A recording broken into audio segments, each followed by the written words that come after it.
Can we talk about how we end up losing ourselves because we begin to idolize the promise?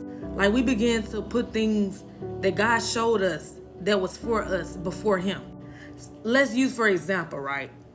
You waiting on marriage and God show you that you're going to get married and He show you your person, but then you begin to worry and constantly think about it.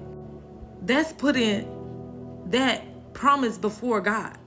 And anything that you see more valuable than God, He ain't gonna like it. See, God is a jealous God. And wherever your treasure is, that's where your heart lays.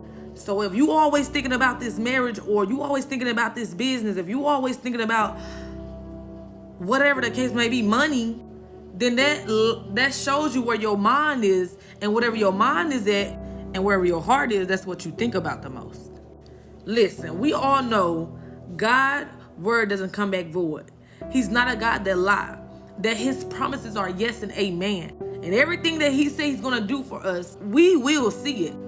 But we cannot idolize the blessing and put things before the Lord. You have to seek first His kingdom and His righteousness, and everything else will fall in place for you. You have to trust in the Lord with all your heart and not your own understanding, but lean on Him for understanding. And acknowledge Him in all your ways, and He will direct your path. See, the enemy come in to manipulate us and deceive us and try to get us to feel like God not going to do what He said He's going to do. Just like He deceived Eve to eating the apple. Come on, we already know what God said that He's going to do for us and told us to do.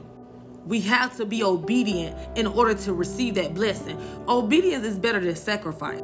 So stop rushing to get the blessing and prepare for the blessing. So when you get that blessing, you will not mess it up or mishandle that blessing. See, even though God show you the promise or show you the promised land, you still have to go through a journey in order to get there.